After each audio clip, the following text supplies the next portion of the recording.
Tries Too Hard podcast, episode 126. I am here with. Are you Baltimore based or Maryland based or DC based? How do you do it? I claim both. DMV. All right, sweet. Rob Maher, how's it going, dude? Good. I'll 126 episodes, and this is the one I'm on. 126. Yes. Yeah, I figured that was 25 people before me. Yeah. Any repeats?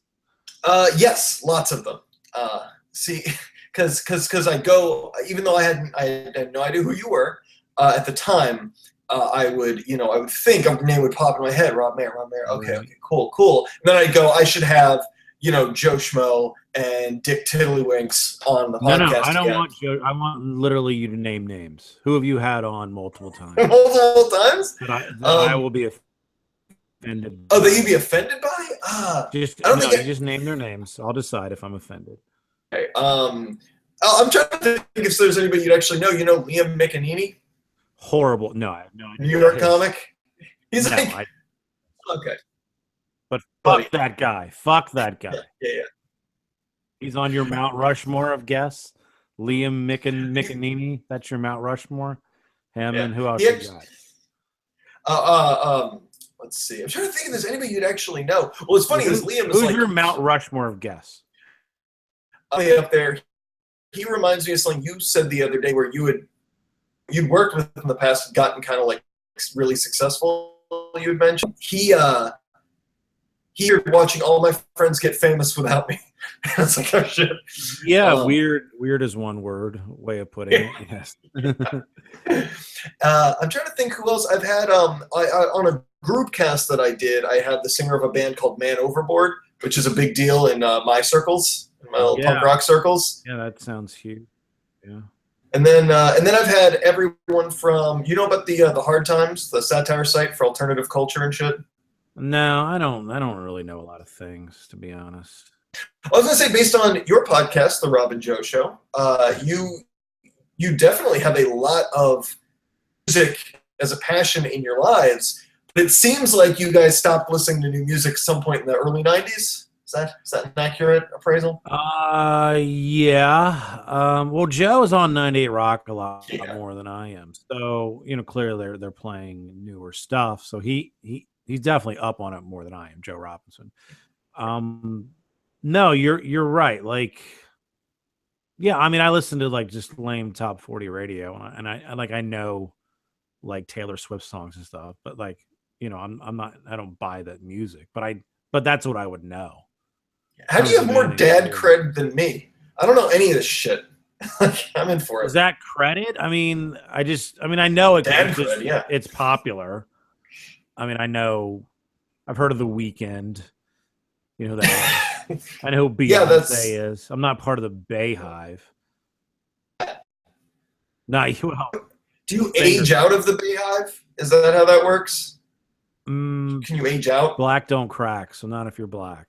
Okay. Oh, that's a astute observation.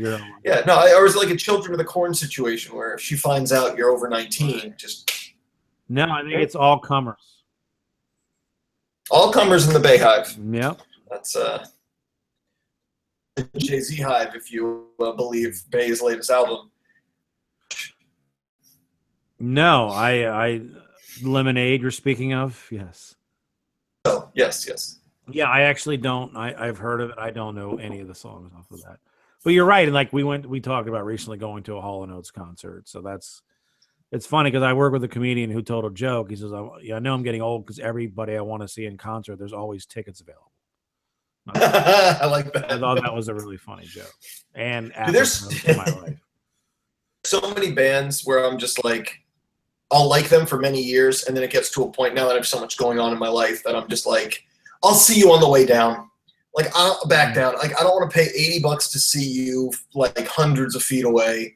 I'll wait till you're a little less famous again, and we'll be back. Do you like to do like the lawn thing, or do you want to be like in an actual seat? It's why like all my life I go to concerts. That's what concerts or stand-up shows. It was always to see something. It was never to be in a party, essentially. Like, I always hated a party type environment. And that's what the lawn reminds me of. I could be wrong. Yeah. Like, what? Sell me on the lawn. because I know a lot of people who love the lawn at these concerts, but I just never got into it. Well, the lawn, it's more of a casual listening experience. You're right. It's more you're hanging out with people like not a cookout, but more like a tailgating at a concert, so to speak. Well, yeah, if you're in like a club, you're at 930 club or someplace like that, you're definitely that's a more enjoyable experience for me to see a band, to see music is a smaller indoor intimate venue than any lawn or even any arena seat. Have you seen? No, dude, I haven't even been able to get into this interview kind of stuff because you're so good at just like shooting the shit. But now I'm curious. Have you been to the Fillmore in Silver Spring? No, I drive past it all the time. And I know Joe again. Just he saw saw somebody there. I can't remember, but no, I hear it's a great venue. Yeah, no, it's fantastic. It's like it's like a gentrified 930 club. That's right. The way to look at it. Yeah. That's cool. Yeah. Oh man. Well, so let's jump into you for a little bit. Okay, so we already mentioned the podcast, and it's, if anyone's not listening, the Rob and Joe show. First off, how did you get top billing on that show? That surprises me. Well, A, it was my idea, and B, it just flows better. Joe and Rob show, Rob and Joe show. Just yeah. I mean, that literally is it. Are you acting like I shouldn't have top billing? Are you saying? No, I was just fucking with you. Okay. It's okay. You can think that, but just stand by it, Eric. Don't back off. Yeah. I can't. Well, Joe, I haven't asked him yet. Would decline. So I assume if I was able to, there's no way you would have top billing. That's just my assumption based on my low self-esteem. Don't take it personal. I know, and that makes perfect sense. You're right. We're going to change the name now. So. Yeah. Okay, so the Joe Rob. You've been. Yeah, there you go. Your name's already in his last name, so I just figured it would just be that name. It'd be Joe, Rob, and Son. You can have Joe's son on there too, and that can be the name. Well, we're changing the website as we speak. We're changing everything. All right, sweet. And if you need someone for marketing stuff, and then I'll get jealous. Okay. Do you know anybody? We need help with marketing. I definitely could use marketing help with everything. Yes. Do you know someone? Yeah. I do. His name is Narek Avaro. Me, but with a mustache. Okay. Are you serious? Because I know that's not his name, but do you do that stuff? Because you should. You sound like you're going to say something nice. Keep on. What? No. Do you do? Because I thought you're like a therapist. How many jobs do you have? So yeah, professionally I do all sorts of psych stuff, but I've been doing my own bands for whatever it is, 15 years. Right. And now I'm trying to try to make that work in my favor for comedy shit and podcast stuff. Right. But I was fortunate enough this is the only reason I have any confidence in my marketing skills, is that I wrote a blog series last year for this bigger music site that was just how to get a local success, like all the real things to because I've never broken out of a local scene, but I've made many bands successful in the local scene.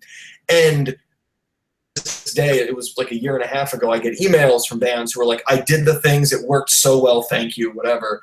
So I love talking marketing, for art stuff any day of the week. It's just a passion. Let's talk. I mean, not now, it'll be boring. Yeah. Well, so you are a decorated veteran of the local comedy scene or regional comedy scene. So how long have you been doing stand-up or comedy in general for? Forever. 18 years. Jesus. Yeah. That's very good. Okay, that makes sense. Yeah. 1998. That's when it all started. Yeah. And so what got you into, this is such a shitty question, but it'll lead into better ones, I promise. What got you into performing comedy? What was the thing, and how old were you, and what was the thing that kind of, where you were like, I'm a fan of this, and now I'm a part of it? Yeah, I liked it growing up, and Eddie Murphy, Sam Kinison, Andrew Dice Clay was a huge phenomenon. I saw Eddie Murphy Raw on Christmas Day. That's what I did. Yeah. Very family oriented movie about Jesus. showed me Bigger and Blacker in it, like 99, 2000, Right. whenever that came out. But it didn't really start to try to like write any jokes until my early 20s. Then I would go to my buddy's band practice and just tell jokes in front of, his bandmates and their friends and girlfriends. And then I just started going to, I was living in Winchester, Virginia, and I heard about an open mic in Tyson's Corner, McLean, Virginia, which is 7-8 miles outside of DC, and called Wiseacres. And I started going there every week, and I met a lot of people. It was a pretty good scene, or not scene, but a pretty good open mic there at the time. And so then I started going to that every week, and then slowly but surely started to go to things. About how long was it between the point where you were doing comedy-like stuff, like telling, coming up with jokes and telling to your friends at band practice, and when you actually did pussyfoot around getting on stage? It wasn't that long. I can't remember exactly, but I did go to a show near where I lived, a comedy show, and I talked to the guys afterwards. The Fat Doctor was the headliner, who I didn't know who that was, but he's sort of I learned later, like a DC legend, like helped Martin Lawrence out and stuff like that. And, yeah, so I talked to him and this other guy, Steve Sabo, who I ended up working with later on, not that long ago, actually, a couple years ago. Yeah. And they, I told them I'm interested in comedy, and they said, come by the next night and we'll give you like 5 minutes. So I did it, and I didn't really have time to talk my way out of it. And and it went okay, I guess. Went pretty well. And then I started going to the open mic. So I don't know, probably like 6 months or something before I. Okay, cool. Yeah. So you really you were doing comedy through the period of the internet becoming a thing. Yes. Through like the era of, it was so ahead of its time, but like what I imagine was the first time where people really saw comedy kind of behind the scenes, in the sense of a comedian had come out a few years after, along with Colin Quinn's show Tough Crowd. Yeah. Seeing like, oh, this is beyond just the stage, beyond just like, because when you think about it, most people who know comedy, they don't even know it beyond specials. And specials tend to just be theater shows. And it's just like, I had that rude awakening the first time I went to a comedy club to see a comic. And I was like, oh, this is different than like everything I've ever seen before. No, there wasn't all this, now there's stand-up comedy on, on TV every night. You can see on Comedy Central someone's special or some other show. Yeah, and it didn't, not that any of these guys are necessarily household names, but that's all the average person knew was the household names. Carlin, Chris Rock. They didn't know, the guys that are not, now the guys that are now famous, like, they wouldn't know like who a Greg Giraldo was or something. Yeah. Someone on that level. Because there wasn't that forum to have stand-up comedy and have these roasts and Tough Crowd, like you said, and obviously YouTube, and it is a different landscape now, totally. So before it was just shows and you met people, and that was pretty much all you had to keep in contact. Yeah, a lot of referrals. I remember literally, sending tapes. Like you're mailing a VHS tape. So it was a lot. It's a lot easier now. Just give someone your link to your YouTube video. Do you find that? It's easier, but it's easier for everyone. Do you find that you had a better chance when the market was less saturated, if you put in the work, or is it still just like, no, it benefits you based on how good you are, or is it just like everybody kind of is on more equal footing? I don't know, because by the time the internet and everything caught up, then I wasn't good until that point. So that's fortunate. It wasn't like I was, maybe if I started 5 years earlier, and then I would have lived more through that. But by the time I got good enough to actually work, then we were at the point where everything was online. Yeah. Well, that's good. You didn't have like a bunch of shitty open mics already up on there. Yeah, no, I mean, I've never had any like bad shit out there. But There's a great, yeah, there's a great, I mean, he had many of them, but Patrice O'Neill had this thing where he said, it was like, I don't know, like for me personally, before I get to the quote, I remember when I was like, I want to do stand up. I'm realizing I'm just all this podcast shit, all this writing is just my way of, I'm too scared to get on stage, but I want to be close to it. And I started looking up like I look at the open mics, and then I'd go and find videos of people at those open mics. People go up and just completely bomb, and I was like, well, this makes it less scary. And there's Patrice O'Neill had a great quote where he said, he was like, he used to watch who he was inspired by, and he used to say like Carlin and Pryor, but then he realized he's not inspired by them. They actually made him think he could never do it. He got inspired by shitty hack comics who would go up and tell terrible jokes. And he was like, oh, I'm inspired. I can go on stage after that. Yeah, it is inspiring to see. That's one way of looking at it. See someone making money who's not that great, because then you're like, well, I could do that. Yeah, that's who we should start seeing for inspirations. We should quote the hackiest of the comics. Right. Where you're just like, oh man, this guy, Larry the Cable Guy. When I saw him, I knew I had to get on that stage. Because you don't watch like a basketball game or a professional golf tournament and look at those guys and say, oh, I could do that. Yeah. But if they sucked, you'd be like, wait a minute, that guy made $5 million last year. He just shot 89. I can do that. So there is and that comedy is subjective. There's no keeping score. So you can be really you can do well and be horrible. What do you, well, with someone with, again, thank you for coming on this podcast, by the way. Someone with all of your experience, it's really cool that I can ask you these things. Sure, man. How do you feel about it? What do you think it is about, and I'm sure there's multiple answers, but what do you think it is about a comedian who gets successful either monetarily or fame-wise or whatever it is, but just isn't funny and somehow manages to escape the meritocracy of comedy? How, like, what are some of the things you've seen, like qualities they have that allow them to do that? Asking for a friend. Well, I think they can be funny, but their act isn't funny. But they're probably, you have to be able to sell yourself. You have to be a showman. You have to be able to be interesting to look at and listen to. You can trick crowds. Yeah. So performance and aesthetics over material. Yeah. Kind of how that works. Okay. Because the crowd doesn't know. They're not comedy experts because that's so few people. So you can tell a joke, a premise that's been told 1,000 times, and they don't know any better. Yeah, I always looked at comedy just from the fan point of view as like you end up leveling up like an RPG or something. Right. First time you hear like a shit joke, that's the funniest goddamn thing in the world. It still can be years later too, but it really is. Like if it's the first shit joke you've ever heard, oh my God.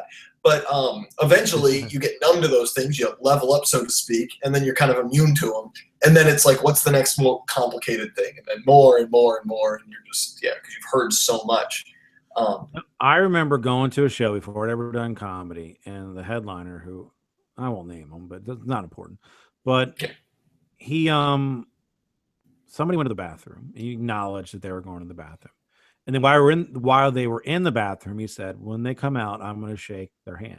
And if it's wet, I know that they washed. And if it's not, then we're going to make fun of it. So he does that. And who knows if the hand was wet or not, because it's not funny if it is. He acts like it isn't, and the crowd goes crazy. I remember thinking, man, that was really clever. And then I'm like, later on, I'm like, I've seen that 10 times since. It's the dumbest shit ever. It's just a lame, it's a lame thing to get an easy laugh and some some bar that's doing comedy. But at the time I was like, oh, that's smart. And now it's just a trick.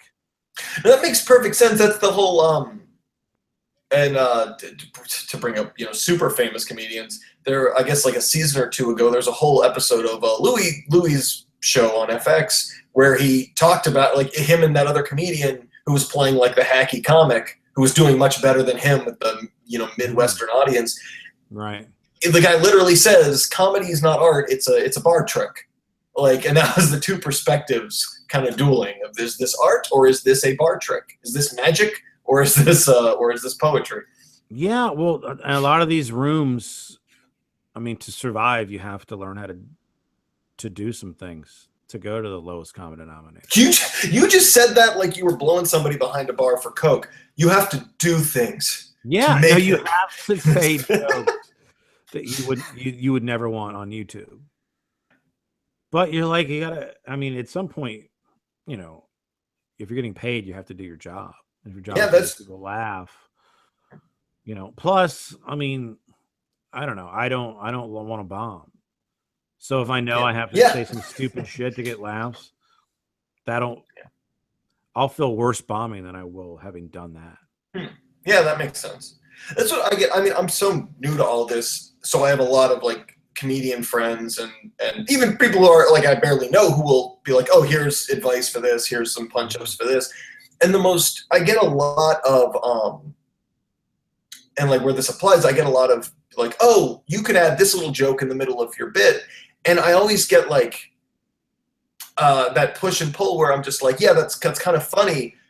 But to me, the reason why the bit's funny is because I'm making a point, or I'm in an emotion. Basically, I'm conveying this thing, and if I'm conveying a frustration or anger, whatever it is, and I'm throwing something in that feels like the way South Park criticized Family Guy, just some like jokey joke thing, Right. then it almost like decreases from the honesty of the moment.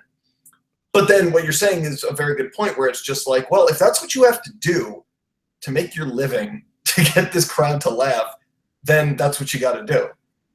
Yeah, I mean, now ideally you can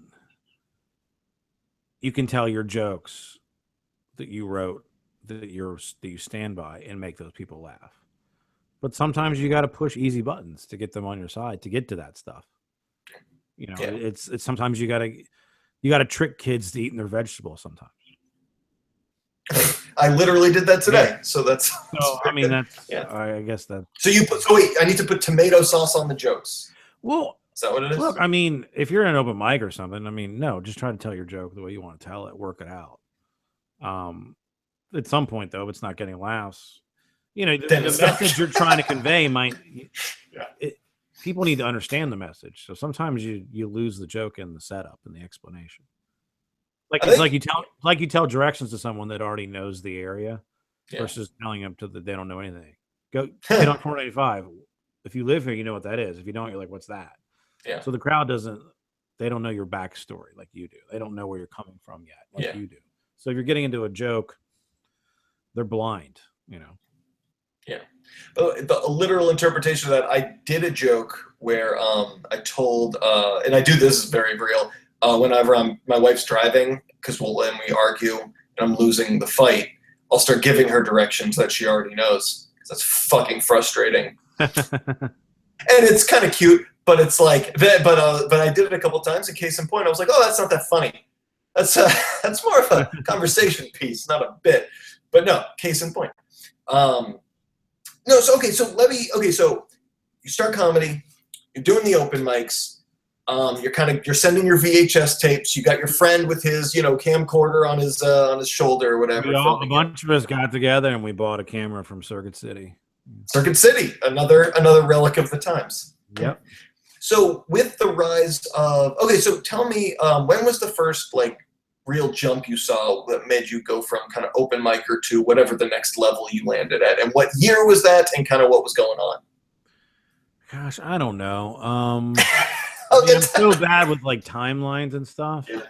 I mean, I remember, I would do pretty well at the open mic, so I was probably considered one of the better open mics. Nice. I guess. Yeah. And then there were older guys that would show up, like basically me now, I guess, and and they would bring me on the road and I'd feature for them. Oh, that's cool. I'd get work that way basically, and then I guess I finally emceed a few times at the Improv, and that was the big carrot out there everyone was trying to get. And then I entered a couple Comedy Central contests where I made it through my tape, my submission. Maybe they did watch a tape then. Maybe that did go back that far. I never advanced once anything past that, but I mean, it did sort of validate that. Okay, well, maybe I'm on the right track here. But it's never been like a leap for me. It's always been a very steady rise or a or plateauing and then going up. There's never been Now, such a jump. Now, so I have a perspective on it. Is comedy what you do 100% of the time? Is this how you make your living, or No, you have to I mean I make most of my money from this, but it's not. No, still have to do other stuff. Well, well, at what point did you start to like really get to at least dedicate some of your work week to comedy, where you're like, I can rely on this money? Do you know around when that was? Yeah, I mean, I started the last 4 or 5 years. I've made a lot more money than I did before that. But I mean, I could do more comedy and work more, but I rather work better rooms instead of the rooms That makes sense. Yeah, it's a grind to just drive really far, and I mean the little part time stuff I do now that it's easier money and it's less taxing. And I mean, I could do comedy full time, but then I would have to. I don't know if it would make me a better comedian. Be a life kind of thing at this point. Well, it's not that. It's not the quality of life. It's the quality of my comedy life. I mean, I don't want to hate comedy. You know what? That's reasonable. Got into this to hate comedy. Yeah. That makes sense. All right, well, let's talk about now, if I could do A rooms every week, that'd be a different story. But but I can't. Let's talk about some things that have happened recent. So the first I want to talk about, how long have you been doing the Rob and Joe show? I think we started in 2000. I think we're about 4 years in. Oh, yeah, cool. And did that an episode a week? We're like 250. So yeah, wow, that's 5. No, we're like 4.5 in, something like that. Yeah. So are you? So did that kind of gain a quick following? Did you have to kind of grind that out, or had you been, well known enough to the point where you had initial interest in the podcast? Because it's a really quality podcast. Oh, thank you. Yeah, Joe Robinson, we've been friends for a while. We met through comedy. So, and he had his own radio show at one point at night on 98 Rock. That fell apart. And then he had to step away from comedy altogether to basically try to save his marriage, which didn't work. Wow. Okay. But once he's back. Yeah. Well, because I had the idea once I, and his brother is our producer, also was helped him out with his 98 Rock show. So I approached his brother and I was like, well, because at this point, Joe, the marriage, he had a little more freedom to go do stuff again, because I guess he'd put out some fires, and but eventually not enough. But so I said, Joe, why don't, because I really did it because I knew that we would have a good rapport. I knew that his brother was tech savvy and would be interested in this, and we'd all worked together in that on the radio before, because I used to be a regular on a show, so we had history doing that kind of thing. Cool. And I knew his brother could figure out how to do it tech wise. And I said, well, let's ask Joe. And then he said yes. And so at first, I mean, we didn't have, we had like a couple hundred listeners or something a week, but nothing big time. Not that we're big time now, but I was friends with a good friend of mine, Todd Moore, who was good friends with Oscar Santana of Big O and Dukes and the Michael Maher show. And I'm friends with Oscar too, through Todd. And, I knew that they had a network, a podcast network they were trying to add shows to. So I got, I finally got Oscar to listen to ours. So once we got on that network, because, they get like, I don't know what they get, 20,000 downloads a day or something. So once we got in their network, then our numbers basically, went from 200 to 2,000. So. Nice. Yeah. Chris, it's pretty goddamn good. Yeah, I mean, not immediately, but I mean, we've from going on their show and them mentioning us, we've had a lot of people that have come from that show to our show, and now it's really cool. You can, well, hopefully, some of my 200 to 300 listeners. Everything helps. Check your shit out. Yeah. So we have our show. If I could just, I mean, I think we really try not to just talk about the current events, because that's on every show. Not every show, but every radio show, terrestrial radio show. And so we try to make our podcast really a lot about our lives, because that's no one else can talk about that. But you do, it's like I've been catching up on back episodes because I only started listening a month or so ago, and so it's only been like 4 episodes since I started listening. But when I listen to the back episodes, I don't get lost in like, I don't know, you ever watch any weekend updates of SNL from like 10 or even 20 years ago? And you're like, what the I don't get that reference to a commercial that ran for 3 months. And like your show is just like, no, I can relate to that because it's chronicling lives. And you're interesting enough, and you have that kind of rapport that it works out. So definitely check out the Rob and Joe Show. Yeah, check it out. RobandJoeShow.com. iTunes, Stitcher. You're smart people. You'll figure it out. So okay, so you got your comedy is in the last 5 years. So your comedy's picked up. You're making you're able to make this into most of your living. You got the podcast going, and then most recently. Tell me about the murder mysteries, how that came about. I've had Tommy Sabazo on the show before. He gave a kind of a brief, explanation of his role in the ones that they were doing. But tell me how that came about and like kind of what it is, because it's a goddamn genius. And everyone I talk to is like, how the fuck is that not been done before? That is so perfect. So tell us about that. Yeah, we kind of feel like we sort of stumbled onto something here. Joe has a much younger girlfriend, and therefore you have to do things that young girls want to do. And in this case, it was go see a murder mystery show. So they go on Groupon or Living Social or one of those apps, and they type in murder mystery Baltimore, and there's this one that's sold out for like 4 weeks.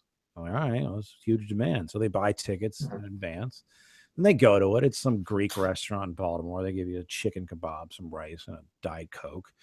And then you watch this show, and it was packed, and Joe said it's not very good. And he's like, wait a minute, there's clearly a demand for this thing. It's sold out, and they buy it a month in advance. There's 250 people here.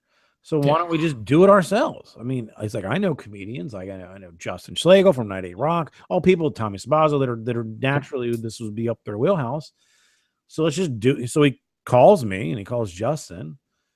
And I'm like, okay, I've never seen one in my life, but I'm like, all right, well, how can we get this booked into comedy clubs? So the first show that we did, the idea was to sort of make it easier for a comedy club to want to book it. So we made it about a comedy show, a roast in this case. So we sort of invented this character, this guy who's being roasted, this famous comedian. And within the roast itself, when he's roasting people and he's being roasted, that's going to establish motive. And hey, I didn't invest in your business because you're a dick. Okay, which is just stupid roast shit. But when he dies in 10 minutes, now there's all this motive out there. So we just said, the last laugh, we'll call it that. And that's nice. And it made sense for a comedy club because it starts off after comedy roast. Yeah, and what's your role? You're acting, you're writing. What are you doing for these? Everything. I mean, everything. Gotcha. Everything. Gotcha. Stage direction, costumes, makeup, catering. Okay. I mean, we have everyone helps out, but I mean, Joe and I basically, man, when I say write, we're not good enough writers to like write it and make it amazing, but we're good enough writers to write. Like, there's a point in this next one where like it's kind of a parody of American Idol. Your new show, our newest of the murder mysteries. Sing for Your Life. And one of the contestants that we invented is like a sex therapist who wants to be a singer. And so Justin is going to play this like Simon Cowell, basically. And all I wrote for this one thing is, after she sings and you judge her on her singing, tell her about some sexual thing you're having because she's a sex therapist. Yeah. So that's all I have to write, because then I know Justin will make that funny. He'll do the rest of it. So we're throwing pitches right down the middle to people that are good hitters. Tommy Sambazo, Eric Woodworth. So it's like we're writing the skeleton, and it has to make sense from a nuts and bolts and the murder, and there has to be clues and all that. But a lot of what we're writing is, all right, Eric Woodworth can do this. I want you to just sort of do that kind of thing, and then he'll make it work. So, but we're lucky to know some people that can do that. So we've done, we started in the first one we did was at Magoobies. We had over 200 people there. Nice. And then we've done like 20 ever since. This is our 5th different show. We finally have an entire weekend at Magoobies. We've been doing like Sundays and like what weekend is that? Clubs. July 22nd and 23rd. Those 2 shows each night. Magoobies.com, or you can just go right to dielaughingproductions.com. That's the name of the company. I'm trying to get, so my mom and my wife went to a murder mystery a couple years ago, and they were just like, yeah, it was not great. Be great, but it was, whatever. So now I'm hard pressing them to go for me and my family to come see your show at Magoobies. On what weekend is that again?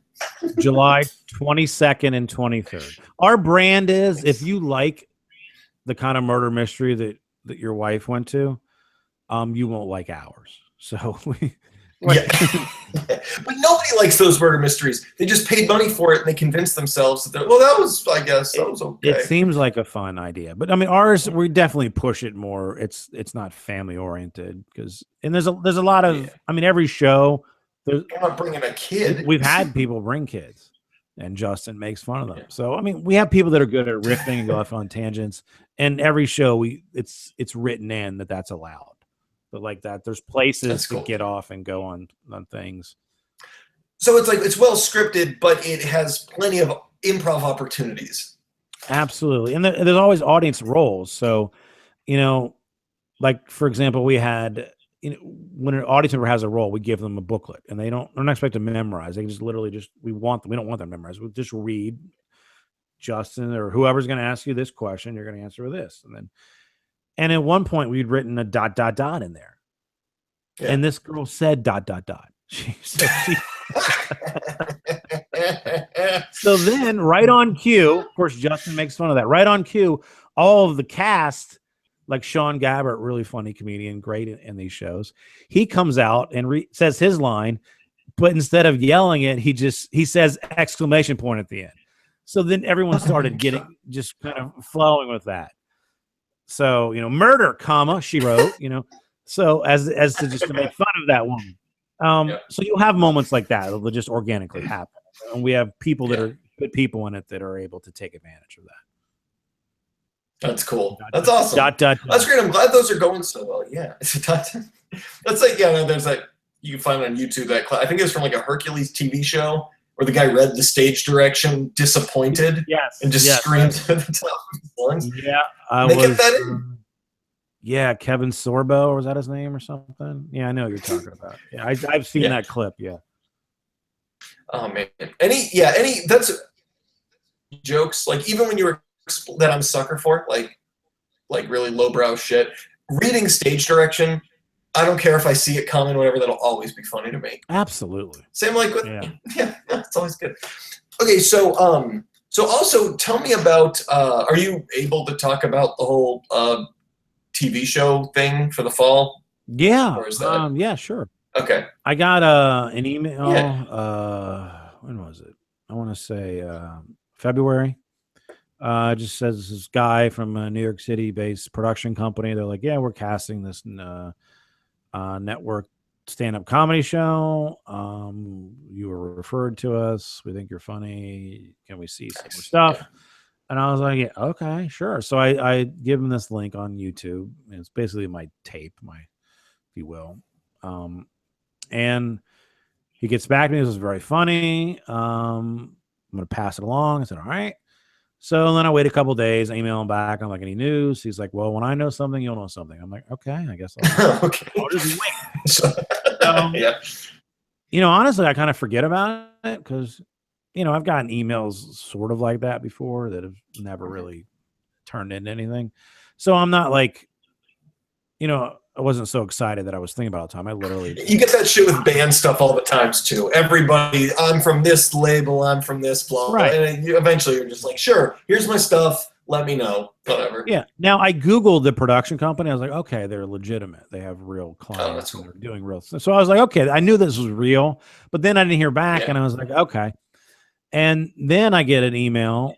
I remember the date exactly. It was March 31st. And the subject line said, Comedy Central / Kevin Hart / April 6th taping. So now that's Jesus. 3 new pieces of information. A, Comedy Central. B, Kevin Hart. C, there's a date, which is in 1 week. So I was like, oh, well, this shit just got real. And the guy's like, yeah, you're in the short list. You're in the running, and we just want to touch base with you. So if it's a go that we, hit the ground running, can I give you a call? I'm like, of course. So Jesus. Then he doesn't call me right away. And I'm like, he says Kevin's looking at the tapes right now. Review. Oh my God. I was going to say, what goes through your mind when you're like, oh, you're in the running? But no, dude, I'll send a song or a stand-up thing to a friend of mine just to get some feedback, and my heart races while I know they're listening to it. What is that like when you know somebody like that is watching your tape? I was super excited right off the bat. And then I was like, oh shit, this is going to hurt if this is going to be a no. Because I know I was close. If the guy, Kevin Hart, the most famous comedian in the world, is literally watching my shit, if it's a no, he's going to be able to say yes or no. It's his show. Yeah. So he doesn't. I'm expecting this guy to call me like right away and just kind of go over some details, and he doesn't. I'm like, well, that doesn't seem good, right? And then he calls me like 5:30 p.m. that night. It's like his email was at like 9 in the morning or something. And he's like, all right, you're on the show. I was like, okay, sweet. So and then he's like, all right, we need you to transcribe your entire set. So I did like type out exactly, which you've never done. No one would ever have to do that before. So I listened to my set and I typed it out and sent it to him. And then a few days later, the wardrobe girl calls and send some pictures. We want let's narrow down your outfits. And then the night before, they're like, all right, we're going to meet at Ben's Chili Bowl. It's you, Jamel Johnson, and Lafayette Wright. There's going to be like a roundtable discussion with Kevin Hart. The show's called Heart of the City, where he goes to 8 different cities and kind of gets the vibe of the comedy scene. And then you do some stand-up. So it's a conversation with your stand-up spliced in. It's basically the show. And so we meet at Ben's Chili Bowl. It's sort of a DC landmark. Have a roundtable discussion. And then we each do 10 minutes that night at the Big Hunt.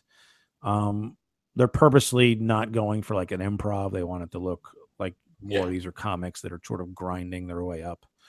And the set couldn't have gone better. I mean, I'm not usually one to say that, but like, there's a camera left, camera right, and then there's Kevin is straight back. There's a camera facing him to get his reaction. So I'm looking at him basically the whole time, and I'm seeing him bang his, hands on the table, and basically, laughing like an exuberant black person laughs, which is the best laugh you can ever get. No, it really is. That's what I hear. That's what I hear. I get told I laugh like that because I slap a lot. I open doors. I'm excited. Yeah. You want to know that you're doing well. So. Yeah. That's a good feeling. So I don't know when it's going to air yet. They said it would probably be the fall, so they're still. They've shot all the episodes now. So I talked to one of the producers here, right? That's going to be the first one. I don't think they know that yet. I'm guessing that it is. Well, my only reason I'm guessing is that's the case is because they shot the opening to the series. They shot it there. Him walking down the steps saying whatever he's saying. That doesn't mean that that'll be the first place, but I know that I know we had a really good episode. I know everyone did well, and I know compared to what they told me about some of the other ones that I think that ours might have stood out. The other cities, DC is, I think the biggest city would be Chicago. That they did, but you beat the shit out of Tahoe. Like you guys crushed fucking Tahoe. Well, I don't even know, but I know that I know we had a really good episode. I know it's DC, and I know maybe it won't be. I have no idea. It's just sort of a guess. But the only reason I really want it to be I want it for 2 reasons to be first, because I want to see it as soon as possible, and I know and I know if the show sucks, it's going to air because it's the first one. So they won't just bury it if it's horrible. Now I doubt it's going to suck because it's Kevin Hart and they've put money behind it. Yeah. They wanted to. I mean, he has his own. And I think you even talked about this on the Rob and Joe show, where you were talking about his production team. It's his people. Yeah, Heartbeat Productions. Like, it's his baby. Yeah. And that's how you know it's like, or not know, but that typically when the creative person has full creative control, it's not like a network is going to skew the vision of the show. So you can kind of just trust, like, oh, this is all people you trust. I can trust in that. So it and the premise is really good, and this is a great time for a show like that. Yeah, it's a great premise, and I tried to, because they're going to splice in the conversation with your stand-up. So I tried to specifically mention things, because there's some jokes that I really want to be shown on TV that I sort of try to have mention those topics in really the conversation. So I don't know if I'm maybe I screwed myself because I made it too obvious, but I did. It doesn't make any sense to disconnect. They just show jokes that I want to make it easy. If we talk about this, so let's show this chunk because that's the chunk I want. So we'll see. We'll see if that works. That's great. Yeah. Oh man. So okay. So you've got a lot of things going really well for you. It sounds right now. I mean, that'll be my first really big break. That'll be that's the first thing that'll have some national. Well, and in the meantime, you run a mic that I go to at Wits End connected to Magooby. Yeah, and then there's that. So, dude, I want to ask you about. So it's funny because the week that I met you, I did your mic on the Tuesday, and I think it was that Tuesday, and then maybe I'm like 6 days off in this, and then like the next day, or maybe it was like a week later, I saw you at Coco Lane in Ellicott City at that mic, and you said you were doing like 7 minutes or whatever, and you're like, I actually really need to prep for something. And you were very vague about it. Yeah. And based on the dates, that's the set you were running, I assume. Yeah, because that's the only, probably no, it was. That was the day I learned. It was on a Wednesday. Yeah. That's awesome. Okay, yeah. But because I've never tried to run any jokes at Coco Lane. I mean, I've never tried. I never had a set prepared. I've always just go in there and try to have fun, which I don't even know if I ended up doing that night. I think they sort of expect things from me there, so it's hard for me to just have a normal set. Yeah, there were a lot of people in the crowd, like stuff. Yeah, and I was like, wow, this crowd seems to know him very well. Yeah, it's more of a conversation. So I mean, that was just me. I mean, I guess that was me saying, I guess I should probably practice my set. And then, and it was Wednesday night and open Coco Lane, so let's do it. But in reality, that was no help. Yeah, whatever. Okay, so with the Wits End open mic, I mean, how many times a month do you do that mic? This just sets me up for the next thing. I know this is important for listeners. I do the last Tuesday of the month, and if there's 5 Tuesdays of the month, then I do the 4th and the 5th. Okay, so this is weird because it seems to only happen because there's like 4 different hosts throughout the month. Right. And I go there every week. It doesn't usually happen unless it's you hosting. There will be a few non-comics who will come in, and every single time, it's just like a shit show in a completely different way. Yeah. What's today? Wednesday? So last night, there were 3 girls who came in who decided to who responded to like literally every joke. It was the crowd. And they sat the closest to the stage. Yeah. They were actually like not a bad, I mean, they were a bad audience, but not a bad audience in the sense that like take over the show. But like there was at least one of them, maybe 2, who I think they legitimately thought every comedian was addressing their jokes to them. Yeah. Unbelievable. Well, it's probably my fault. I mean, because I felt I started talking to them a lot, so I probably opened them up. I probably made it harder on comics to tell their jokes. But I'm thinking, I mean, it's all a room full of comics, so if we don't have these 3 engaged, then why are we even here? Yeah. Right? Well, that makes perfect sense. Well, I just know that like, well, it was like they weren't the brightest bunch. No offense, but I mean, like people were telling like here's where they were attentive audiences. Like there were a couple times someone would tell a joke, the crowd laughs, or the comics laugh, Mhm. and then the three girls like duck into it, like huddle up, try to figure out what the joke meant. And then midway through the comic's next joke, they all laugh because now they get the previous joke after a Google search or two. And it's like, Right. they were pretty engaged when you think about it. Yeah, no, I'm glad they showed up. Yeah. And the thing that's so crazy is because the previous month, maybe it was 2 months prior, there were two people, it was like a couple who were at the open mic, and they were the only non-comics there. And except for the Wits End regular, I don't know her name, but I don't want to leave her out. I know she does not listen to this, but I still don't feel guilty. She might. But laughs silently along. I get it. So but there was this couple there, and you just like the first thing you said, you're just like, oh, so you on a date? And the guy was like, yeah, and the girl was like, and you're like, what? And then he was like, yeah, it's our first date. He brought her to an open mic on their first date. Insane. Like that. Yeah. So does that happen like every month? Do you have just like weird ass situations, or am I just experiencing the ones? I think part of it is I find them. I'm naturally drawn to that. Yeah. I've actually had a couple in the audience that was their first date, and I was trying to get him to kiss her and stuff. Anyway, fast forward 5 years later, they're at a show. They're now married.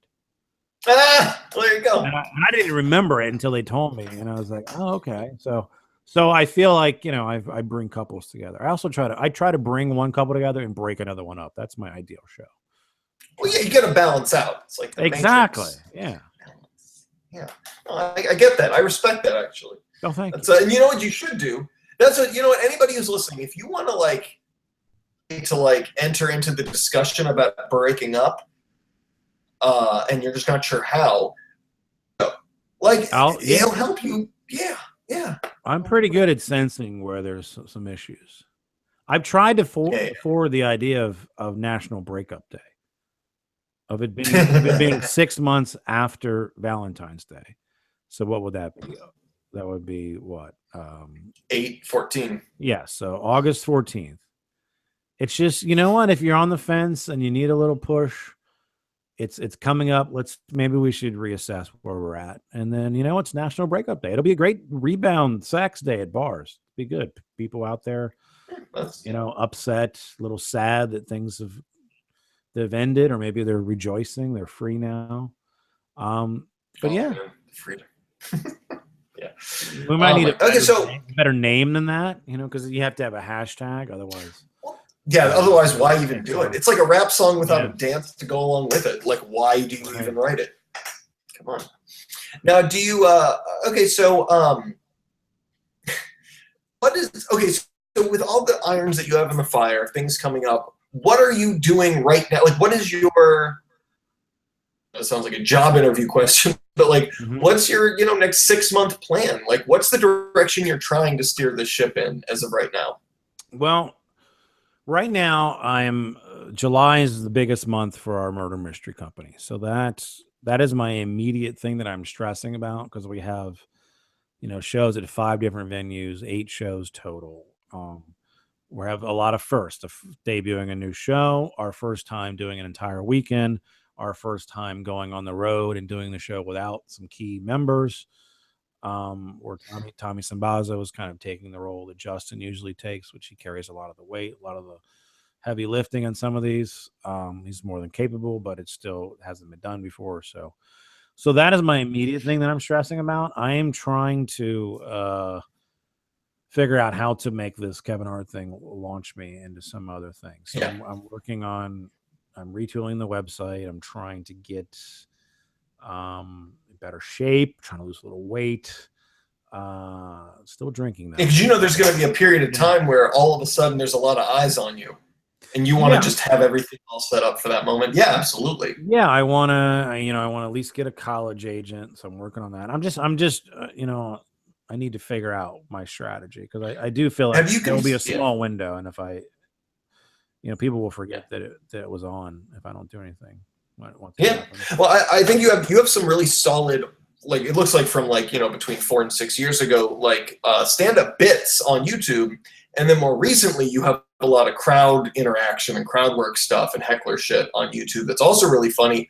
Have you considered just like prepared, whether it's a bunch of clips or like a strong 5 to 7 minute set, like so when people end up Googling you or finding you or whatever it is, you all of a sudden have this like much newer, like here is some of my act, and you're willing to burn a handful of your minutes because you know that's going to be the biggest audience you're going to have at this point.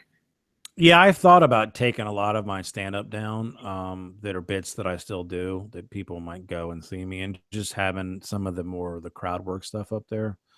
And so I'm not.